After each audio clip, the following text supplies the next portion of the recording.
So this is Unit 5, Lecture 3, Kohlberg, Moral Development, Erikson, Psychosocial Development, all the way through adolescence. And we got to take a little bit of a look at punishment, parenting, punishment, abuse, something we didn't get to in the last lecture. So this will get us all Kohlberg and morality, Erikson, all the way through adolescence. And the next lecture will be on adolescence and we'll get to adulthood, etc. All right, so with that, let's move forward here. Child abuse. And again, this is something we can spend a lot of time on. But again, with an intro class, hard to do. Child abuse is basically any physical or mental injury, sexual abuse, mistreatment, anything that goes on like that, that is to the point where it is not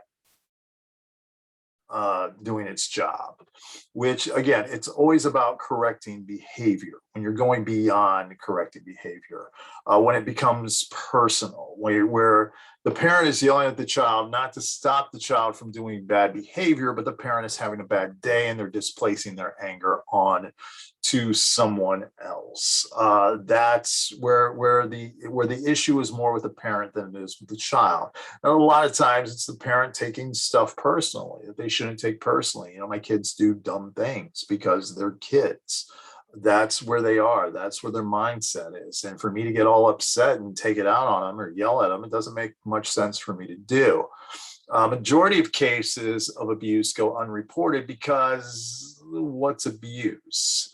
You know, and sometimes, you know, if you're used to your parents yelling at you all the time, hitting you all the time, sometimes with a closed fist, whatever, you don't realize that's abuse at 7. That's all you've ever known. So for you to report it, it's kind of hard to do. Of the 3 million cases reported in 1999, about 800,000 were confirmed. But the number one type of abuse is sibling abuse, whether verbal and physical, and it's almost never reported. It's almost sibling abuse. You know, you got the 2 kids. I'll walk through my house and I could hear upstairs, what's going on up there? Nothing. They won't tell me. They won't tell me. And then the thing about sibling abuse is it's more intense. You get into a fight with a stranger. Well, it's about that moment. It's about that whatever. You get into a fight with your brother or sister. And it's not just about that piece of cake. It's about what you told mom when I was 9. You know, it's everything. And if you don't think abuse amongst relatives is more intense or personal, I ask you to study history and take a look at World War I, where the King of England, the Tsar of Russia, the leader of the Chancellor of Germany, all interrelated. And it was more like, you know, Queen Victoria, mom liked you more than she liked me. They're all cousins.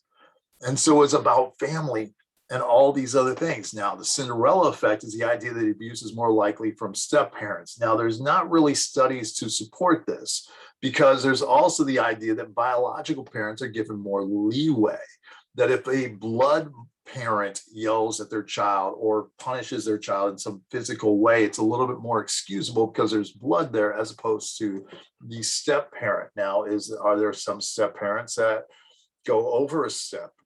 No pun intended, because they're trying to establish themselves. Absolutely. You could have that problem as well. Hang on real quick. I have a cat. It's causing a problem. Okay, sorry about that. Not that it makes any difference to you because it's a pause, but cat needed food. It's on top of my foosball, hitting the little ball around. Okay, so last I left was the Cinderella effect. Now again, problem with abuse is it could come from a variety of causes. Mistreated themselves. If you were mistreated, if you were abused, you're 2.5 times more likely to become an abuser. Now again, an abuser. My father used physical punishment on me. It's what he did. You know, there was a belt involved and all those other horrific things. Now, do I hit my kids? No. Have I wanted to? Oh God, yes. But I haven't because that was more about vengeance than it was about punishment. Because what I also know about when my dad used that type of punishment, it really didn't work. it really didn't work. Also, you're 5.5 times more likely if the abuse occurred during adolescence, because it's more in your recent memory. It's more where your frontal lobe is developed and everything else. A lot of times abuse is a result of little patience, unrealistic expectation. Parents are overburdened, stress. They don't have control at work. So since I don't have control at work, I want to over control my home life. And I don't have time. I'm done talking to people. I've talked to people all day at work and I don't have time to talk to you. So just do it or I'm going to whatever. Kids who are more hyperactive, kids who are handicapped face far more abuse than other kids do. A lot of times the parents feel isolated, lack of friends, lack of contact with other family members. These can be causes of abuse. But again, the big thing when it comes to abuse is that you have to admit that it's abuse. And again, my parents yelled at me and I'm damn it. Sometimes you get yelled at, sometimes you do something stupid. You know, your parents yell at you for burning down the backyard. That's appropriate. You know, your parents yell at you because you got a B on a science test. Probably not okay. You know, and that's the trick. Parents have to admit that it's abuse, be willing to be educated in other ways. But a lot of times they have trouble admitting it's abuse. Well, my parents yelled at me and I turned out fine. Why are you being so loud? So yeah, you gotta find that fine line.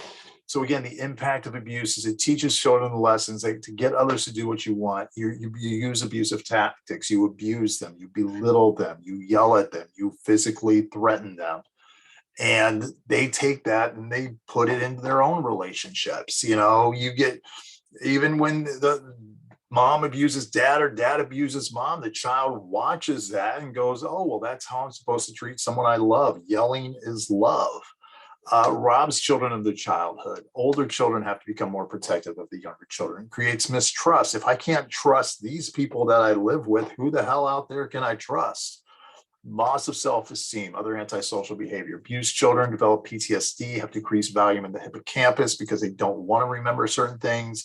Impacts your pace of maturation, where some kids, you know, don't want to move forward in life because they're afraid, and some kids have to mature quicker than maybe they should have. And again, it assumes that the behavior is normal, impacting relationships. And again, your own parenting style, 33% of abuse victims will become abusers themselves. But a lot of them will go, you know what, that was screwed up. I ain't doing that. I ain't doing that. And now maybe we have an overcorrection where we have overprotective parents that are thinking, oh, my parents yelled at me, I'll never yell at my child. There's got to be a fine line in there somewhere. Now, again, are there positive impacts of abuse? And I know I'm not saying abuse your kids because it'll turn out great. But I'm also, what I don't want the message to become is that if you were a victim of abuse, your life is forever tainted and over. That's absolutely not true. All studies agree that childhood abuse is bad and it's detrimental. It's guaranteed to the safe growth and development. But there are some good things about surviving. You know, it enhances your ability to detect and monitor threats. You know, the fact that you're less likely to be gullible, you're less likely to fall for a internet scheme and things like that because your alert is up. You're better witnesses in times of stress because you're used to stress. You know, so when it comes to a stressful situation, you're less likely to get overwhelmed by it. You're better at shifting focus. You're better at multitasking. Greater willingness to leave things undone that are good enough, without getting bogged down to perfectionism, because, you know, the world isn't perfect. You learned early on, the world's not fair, the world's not perfect, so I don't have to be perfect for the world. So lower grades may not necessarily be about intelligence, but rather comfortable with that's good enough. You know, and sometimes a B is good enough. Sometimes passing is good enough. You know, better prepared for the tough times of adulthood because not everything was handed to you on a silver platter. More likely to be able to identify bad advice. There was a great study that was done when given bad instructions for a computer game. Those who grew up from a privileged home gave up when the instructions didn't work. They got bad instructions for a computer game. Instructions didn't work. They gave up. Those that came from tougher circumstances, when they got bad instructions, they went, all right, well, what's another way to do this? How can we still accomplish this? You know, so they learned to get as much out of the game as they could in spite of the authority. because the authority wasn't always dependable. So again, silver lining. And when I say a silver lining, I'm not going, okay, go ahead and abuse your kids because they'll turn out great. I'm not saying that. I'm saying that if you're someone that came from abuse, it ain't game over. You know, there's some things that they're going to help you on the other side with that. All right. Now, these other things there on abuse and trauma, if you want to go back and look at them. And again, this is stuff that we could spend weeks and months talking about. So let's talk about morality here. Is it okay to steal bread for a starving family? Is it okay to steal medicine for a dying family member? If I were to tell you my wife was dying of cancer and there was a pill that could save her, and I tried, it cost $1 million and I couldn't come up with $1 million, so I broke into the pharmacy and I sold the pill. Was that okay for me to do? You know, well, that depends on where your level of moral development is. You know, some people will go, well, yes, because you saved a life and you turned yourself in and that's all okay. Yes, you do that to save a life. But then as you get higher up the moral ladder, you start to go, but wait a second, that wasn't your pill to steal. And what if I was the guy who owned the pill? I don't think I'd like that as much. You know, a 4-year-old is so egocentric, they're not going to see it from other people's perspective as maybe a 14-year-old would, or even more likely a 40-year-old who's more likely to maybe be a business owner. So as moral development progresses, the focus of concern moves from the self to the wider world. You know, speaking of abuse, I'm not going to hit my dog. So again, this is kind of shown in what's called the trolley car experiment. The trolley car experiment basically says that if a trolley car is coming down a street, would you pull a lever to save, if it's coming down the street, it's going to hit and kill these 5 people. Would you pull a lever that would deter it from hitting those 5 people where it would only hit 1 person? Would you pull a lever to sacrifice the 1 person for the 5? 70-90% said that they would, unless they identified with the 1. If the 1 was part of their in-group, it was a family member, whatever, less likely to do it. But 70-90% of people said they would pull a lever to save the 5 people instead of the 1.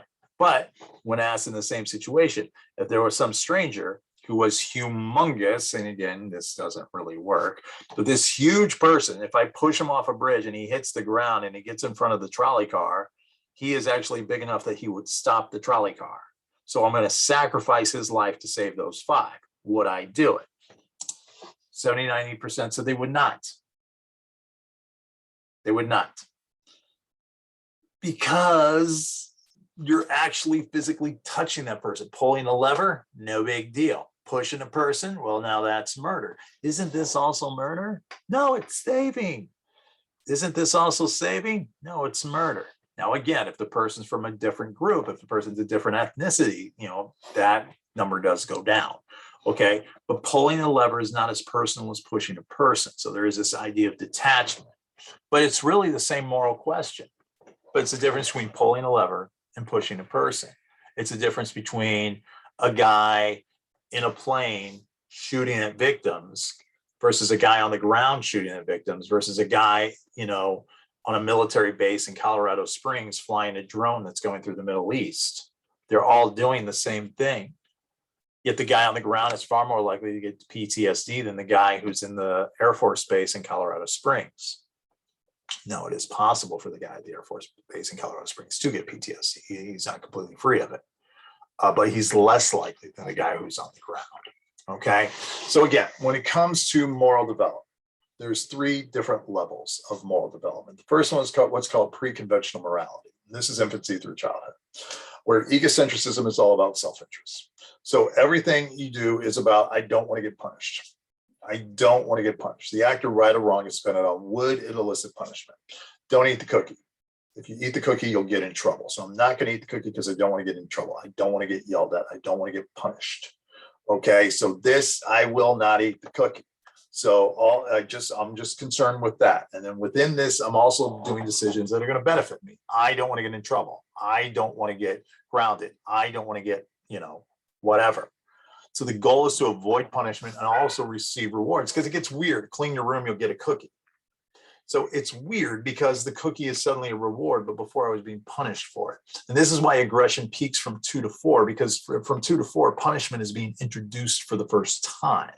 You can't do that. You can't have that. You yell, it's going to be worse. So these ideas of what you'll be punished for and what you'll be rewarded for are starting to be put out there. It's not about right or wrong.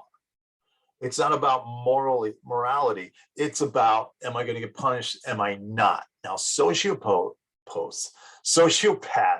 have higher thresholds for pain because they've got less frontal lobe development. So it's harder for them to empathize with the pain of others. So they're more likely to not have that development. Now, level 2 is what's called conventional morality. Level 2 is now I'm worried about what will others think of me. Is it socially approved? You're concerned with your reputation. I don't want to cheat on the test. It's not about I'll get in trouble. It's about I don't want to be labeled a cheater. I don't want everyone else to think that I'm wrong. I don't want to go to jail because I don't want to be looked at as a criminal. All right. So again, it becomes about reputation. What does everybody else think? But if everybody else agrees to do the immoral thing, then suddenly it's okay. It's what's called equivalence morality. It used to be Houston Strong when the Astros, prior to winning the World Series, during Hurricane Harvey, and we all came together because the city got shut down and we all helped take out drywall from other people's houses. We were Houston Strong.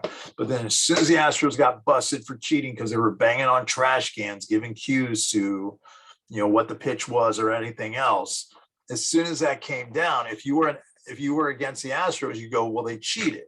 But if you were an Astros fan, well, everybody does it. Well, hate us.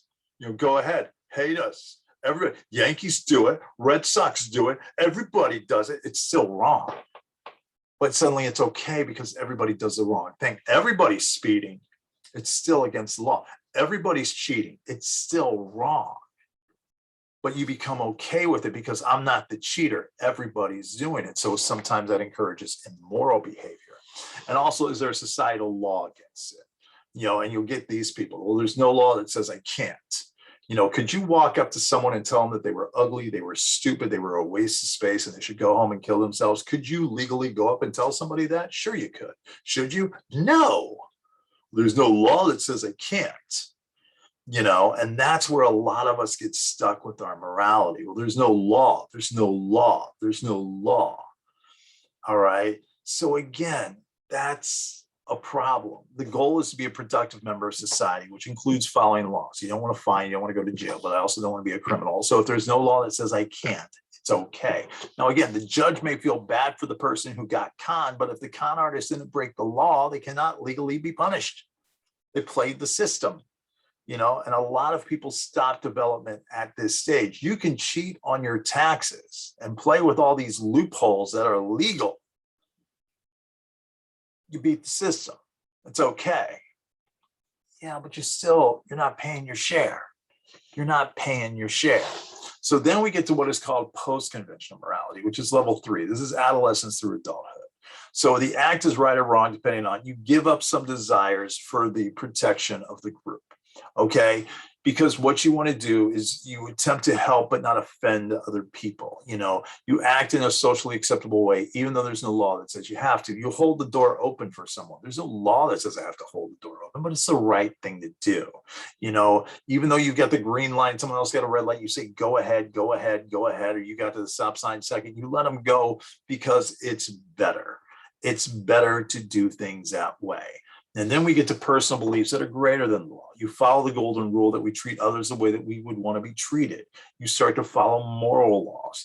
Do not do something bad, even though you could easily get away with it. I could easily get away with speeding because there's no cops here, but I also know that speeding is going to make it more dangerous for other people. I get away with DUI, DWI, because I'm just going down the street, but I'm still making the roads a little bit more dangerous. I really shouldn't do that.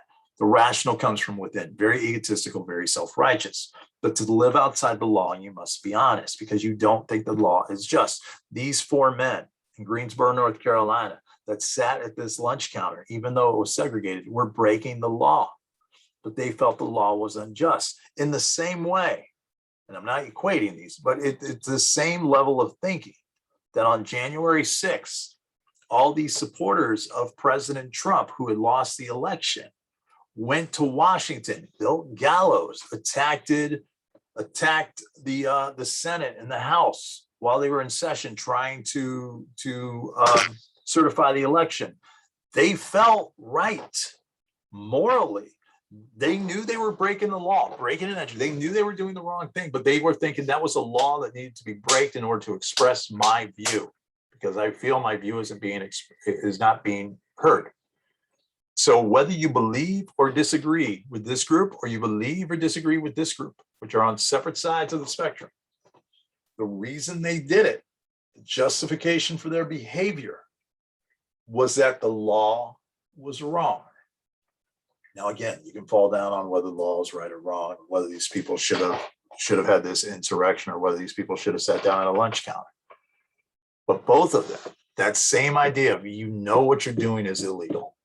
These people that stormed into Washington on January the 6th knew that that was illegal. Of course they did. In the same way that these gentlemen sitting at this lunch counter knew that it was illegal, but both groups felt that they needed to break the law in order to protect it. Both groups felt that. Agree or disagree? That was the motivation behind both groups. I'm not equating them. We're not going back to this equivalence morality. We're saying the motivation behind both groups was the same. They both thought they were at this third level of morality. Now, the practicality of there's a lot, he emphasized there's a difference between thinking the way we think and the way that we act. You know, a lot of good people do bad things. A lot of good people do really bad things. A lot of times good people do bad things because of moral licensing. When an action is morally ambiguous, your history of doing good things allows you to cut yourself a little slack. You know, I'm on a diet, but I've been good on my diet all week. I deserve a little bad. I'll reward just a little extra ice cream. I'll have some ice cream. I know it's bad. I know I shouldn't, but I've been so good. And a lot of times we do that. I've been so good, I should have a little bit. Why can't you just be good?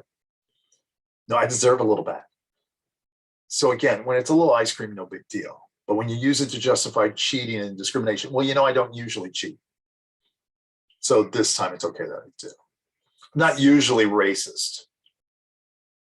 You know, I give to charities, but it's okay this time I did, because, you know, I believe that Black Lives Matter, just not in my neighborhood.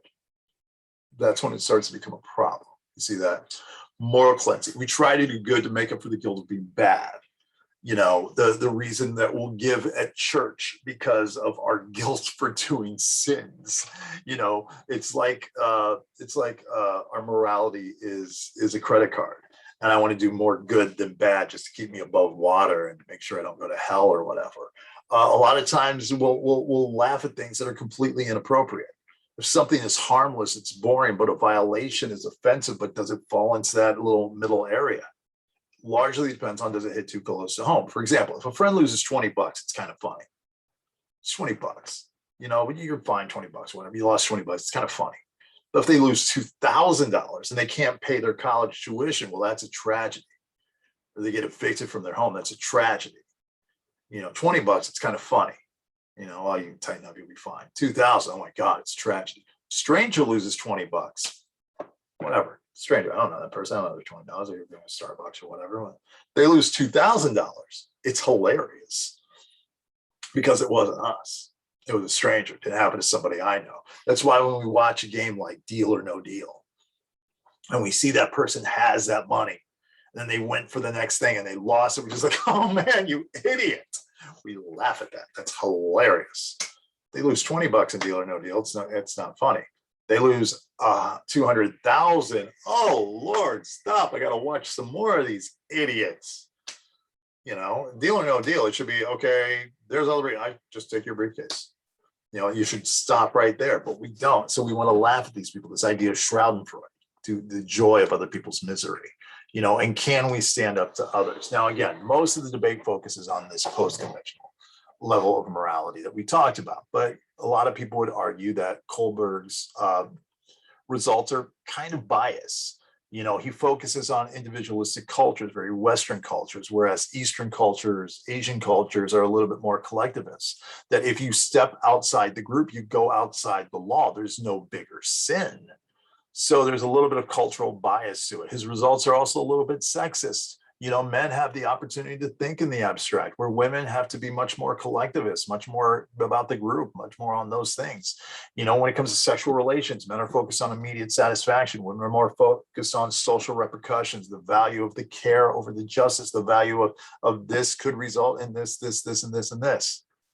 So again, rarely does moral reasoning predict our moral behavior, as we just talked about. Most people tend to do whichever moral decision is easier and more for their own group or their own goods and their own self-interest. And it's hard to make our actions match our philosophical words. A lot of us can talk a great game, but we don't always play a great game when it comes to our morality. And it depends on our mood. You know, how moral am I? Am I full? Did I just have a sandwich? I just had a sandwich. I'm a lot more forgiving of others. If I'm hungry, a little less moral. You know, how many those little things at Costco, little samples do I take? That's on if I'm hungry. All right. So when it comes to psychosocial development, so far we've talked about Piaget, who focuses on the individual child. We talk about Kohlberg, who focuses on others, but that ends in your adolescence. Now we're going to talk about Erikson, where he's going to talk about human development, both individualistically as well as being in a society. And this lasts kind of a lifetime with us as we go through this. All right, so we're going to take a look at Erikson and his different stages. So we've looked at Piaget, we've looked at Kohlberg. Now we're going to go back to the beginning with Erikson. And Erikson basically goes with this idea of everything we do, there's a fork in the road. There's a fork in the road with everything. Okay, sorry, dog was barking. I didn't see what it was about. Okay, cool.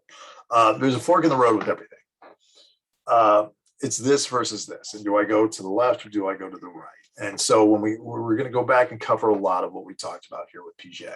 But the first stage that we go through in early infancy, when we're first born, is trust versus mistrust. This goes back to Piaget and we talked about attachments. Okay, is my world predictable and supportive? When I cry, is somebody there? When I'm hungry, am I fed? When I'm tired, can I sleep? You know, when I look up, is my mother there? Is the world predictable? And if the world is predictable, and I know that I'm taken care of, I learn to trust.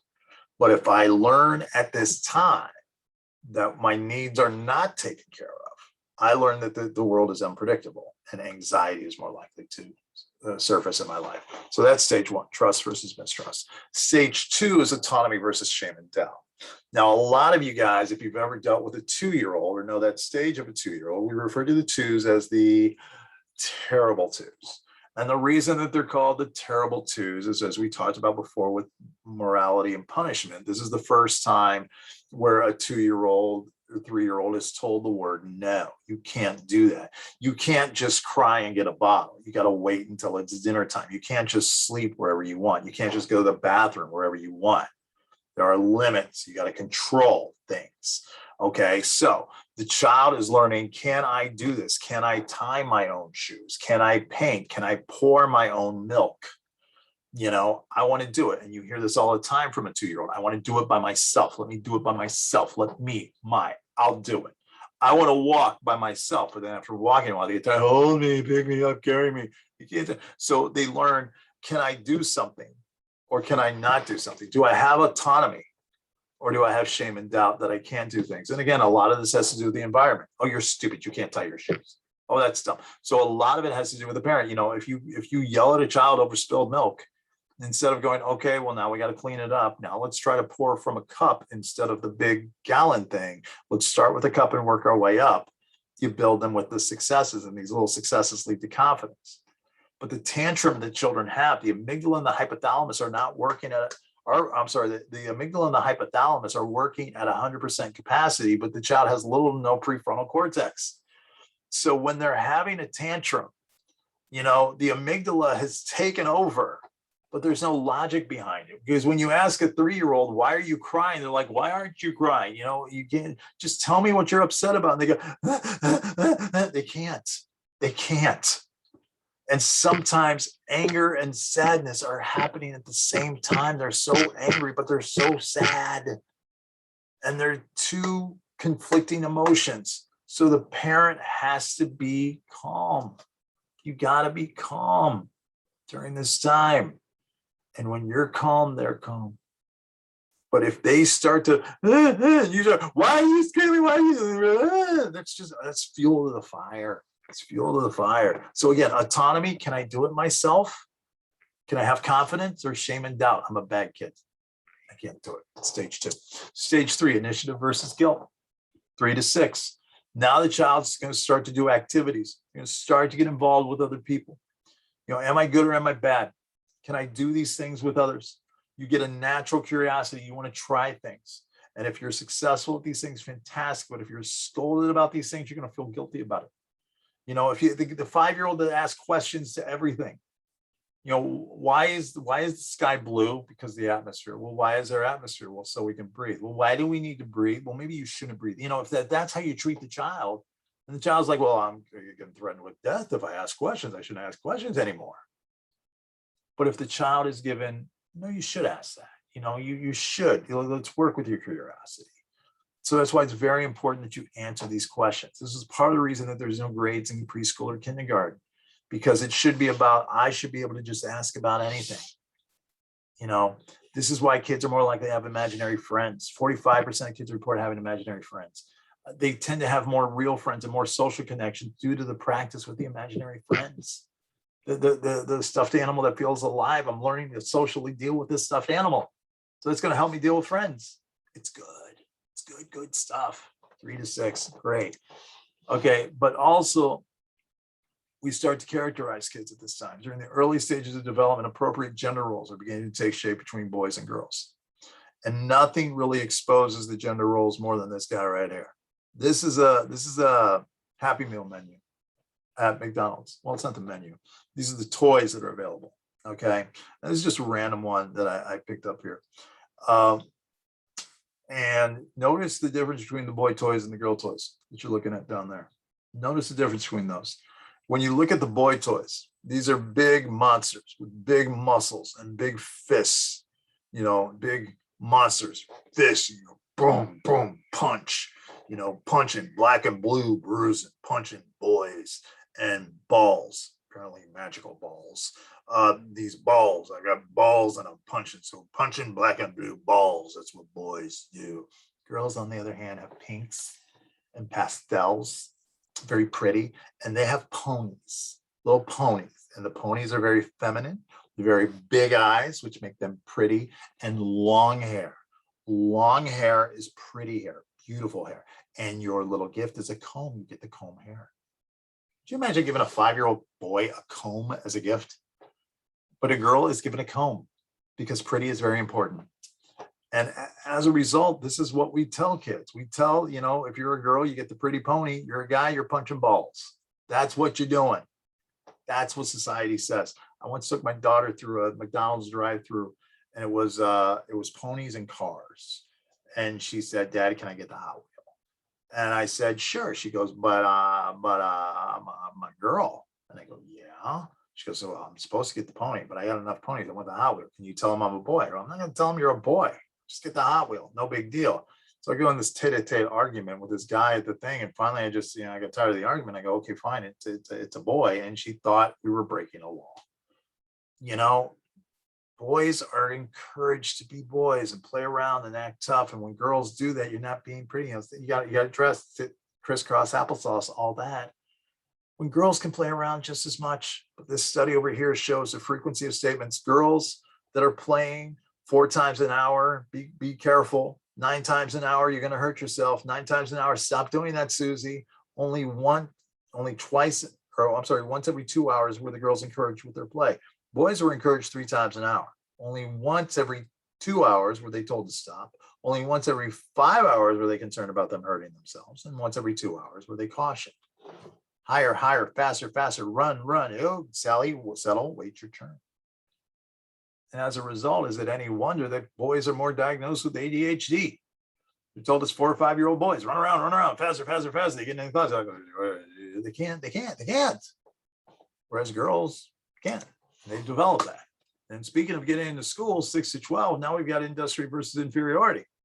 How do I compare to other kids? Now we're starting to get grades. Now we're starting to get into sports leagues where not everybody gets a trophy.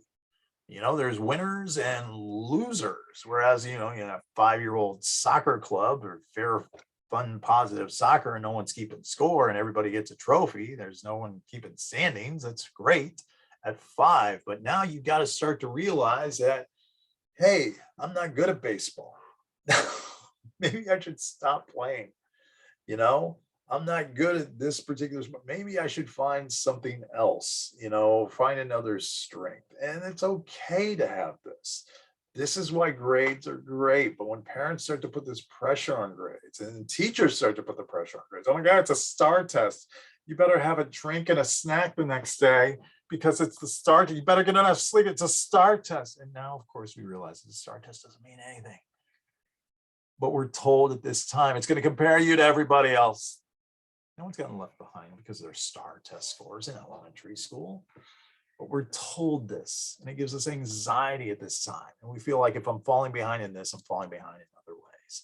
And then the last stage that you get to in your teens is what's called identity versus role confusion. This is adolescence, which we're going to talk about more in the next lecture. But now the question starts to become, who am I? When you're a little kid, it's not like, what are you going to be when you grow up? I want to be a fireman. I'm going to be a police officer. I'm going to be a doctor. And then you become a teenager, you get into high school and you're like, wow, science is really hard and I don't like blood. I'm not going to be a doctor. I don't think I want to walk up to some stranger's car and get shot. Not going to be a police officer. And I really don't. Fire's kind of hot. It could kill me. Maybe not a fireman. So now it becomes what's realistic for me to be. What are my talents? What am I going to be for the rest of my life? And now you're starting to think about life as a grown-up, whereas when you're a little kid, it's all play. But now it's starting to become real. And this is where we have the challenge of adolescence, the possible identity crisis that comes with that, that goes along with that. What are you going to be when you grow up? This becomes a real question. And that's what we're going to talk about in the next lecture. We're going to get into adolescence. And that wraps us up for this one.